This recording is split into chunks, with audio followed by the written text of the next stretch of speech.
माता की जय, वंदे मातरम। दोस्तों अभी हम विले पार्ले में आए हुए हैं। रेशमा राजन जी के द्वारा यहाँ पे भव्य और दिव्य एक कार्यक्रम हुआ है। महिलाओं को संगठित किया गया, आत्म सुरक्षा के लिए यहाँ पे उनको तैयार किया गया है और उन महिलाओं के लिए संबोधित करने के लिए अमोल भैया कीर्तिकर भी यहाँ पे आने वाले हैं और आके संबोधित करने वाले हैं, हौसला बढ़ाने वाले हैं।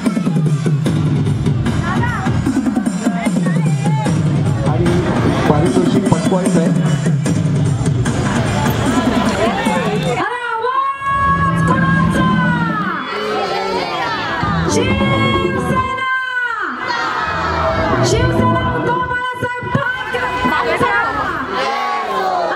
मागे वा आणि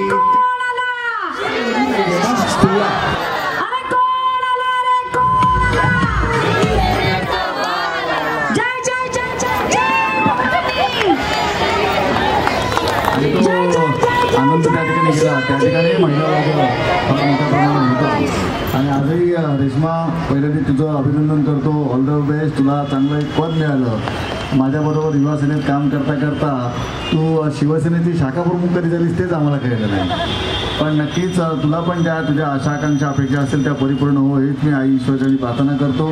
आणि आज महिला दिनाच्या निमित्ताने आज वेगवेगळे कार्यक्रम या ठिकाणी शाखेच्या माध्यमातून आयोजित केलेले आहेत, त्या कार्यक्रमाचा आपण सर्वांनी आस्वाद घ्यावा हीच विनंती। आणि हीच जी शक्ती जी आहे महिलांची ती शिवसेनेच्या पाठीमागे ठामपणे उभी आहे। त्यामुळे शिवसेनेवरती किती वार केले, शिवसेना किती तोडण्याचा प्रयत्न केला, तोपर्यंत महिलांची शक्ती शिवसेनेच्या पाठीशी आहे, तोपर्यंत शिवसेनेला कोणीही संपवणार नाही याची विश्वास उद्धव ठाकरेंना, आदित्य ठाकरेंना, आम्हा सर्वांना आहे। परत एकदा आपल्या सर्वांना मराठी दिनाच्या त्याचबरोबर कार्यक्रम घेतला। महिला दिन होऊन जरी गेला असेल तरी महिलांना एक स्वसंरक्षणाचे धडे द्यावे, सेल्फ डिफेन्सचे क्लासेस किंवा सेल्फ डिफेन्सचे काही जी हे असतात सेल्फ डिफेन्सची ते महिलांना शिकवावी, त्या दृष्टीने आज या ठिकाणी तिने हा कार्यक्रम घेतलेला आहे।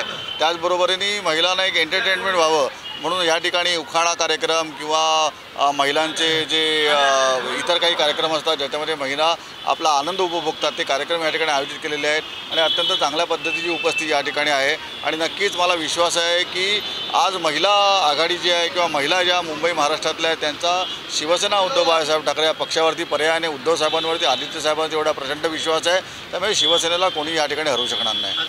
बघा कसं आहे की मला असं वाटतं की हे लोकांनी आता ओळखलं पाहिजे, एवढ्या मोठ्या प्रमाणामध्ये त्यांचे आमदार निवडून आले, परंतु त्यांनी सांगितलेल्या ज्या अनेक गोष्टी ज्या आहेत 2100 रुपये देणार किंवा इतर काही जे आहे शेतकऱ्यांसाठी इतर काही गोष्टी देणार होते त्यातल्या कुठल्याही आश्वासन पूर्ण करण्याच्या दृष्टीने या अर्थसंकल्पामध्ये त्यांनी काही मांडलेलं नाही आहे।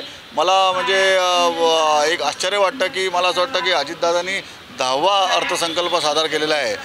10 किंवा त्याच्यापेक्षा जास्त अर्थसंकल्प सादर करणारे महाराष्ट्रातले अर्थमंत्री फार कमी प्रमाणात आहेत, परंतु एवढ्या मोठ्या प्रमाणात मॅन्डेट लोकांनी दिला जो आहे तो देऊनसुद्धा जर का लोकांना दिलेले आश्वासन जर का हे सरकार पूर्ण करणार नसेल तर मला असं वाटतं येणाऱ्या 5 वर्षामध्ये त्यांच्याकडनं कुठली अपेक्षा करणं योग्य नाही आहे। आदित्य ठाकरे जी ने कहा है सर कि मुंबई को गद्दारों के हाथों से बचाना है, उसके बारे में क्या? देखिए कैसे है कि मुंबई और मराठी मानूस एक रिलेशन है। यहाँ पे रोजी रोटी कमाने के लिए सब भाषा के लोग आए हैं और यहाँ पे रहने के टाइम वो मुंबई करते रहते, मुंबई करके जीती है। तो मेरे ख्याल से मुंबई के ऊपर जो विश्वास ये सब लोगों ने दिखाया है वो विश्वास को ठेस लगना नहीं चाहिए और मुंबई का विश्वासघात नहीं होना चाहिए। इसके लिए आदित्य साहब ने बताया है क्योंकि आपने देखा है कि 3 साल आज हो जाएंगे मेरे ख्याल से मार्च या अप्रैल में कि मुंबई में नगर सेवक नहीं है। लोग नगर सेवक को शायद भूल जाएंगे। बहुत से हमारे ग्रामीण भाग है वहाँ पे जिला परिषद नहीं है, पंचायत समिति नहीं है, नगर पालिका नहीं है। तो ऐसी व्यवस्था जो दुर्व्यवस्था जो की है तो दुर्व्यवस्था के बारे में आदित्य साहब ने बयान किया है और मेरे ख्याल से उद्धव जी ने एक मुंबईकर को रिटर्न गिफ्ट दिया है जिसका विचार उद्धव जी ने रखा था, जिसका पैसा उद्धव जी ने इस कर के माध्यम से जो हमारे मुंबईकर पैसा भरते उनके माध्यम से जमा किया और वो वहाँ पे किया है, वो है सागरी महामार्ग। और आज सागरी महामार्ग में हम लोग जब एंट्री करते तभी हम देखते हैं कि 10-12 मिनट में हम लोग डायरेक्टली टाउन यानी नई मुंबई पहुँच जाते। तो ये रिटर्न गिफ्ट जो उद्धव जी ने दिया है ये मुंबई के लोग नहीं भूलने वाले।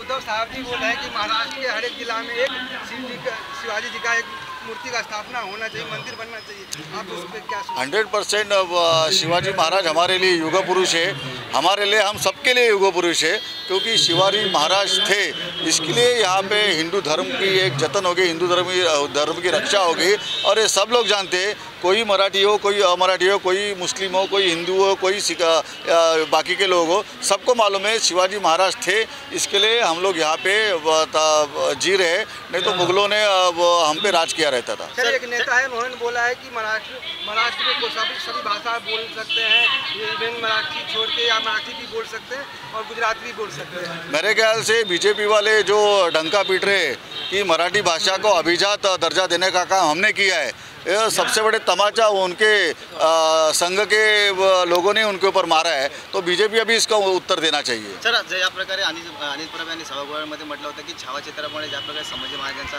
धर्म बोलण्यासाठी छळीत केला गेला, तसा माझाही विरोधकांना पक्ष बोलण्यासाठी छळीत केला गेला। नक्कीच, आणि अनिल परब साहेबांनी हेही सांगितलं होतं की आम्हाला वारसा सांगण्याचा हक्क आहे, अधिकार आहे, कारण आम्ही त्या पद्धतीने वागतो, त्या पद्धतीने बोलतो, जे करतो तेच बोलतो, जे बोलतो तेच करून दाखवतो।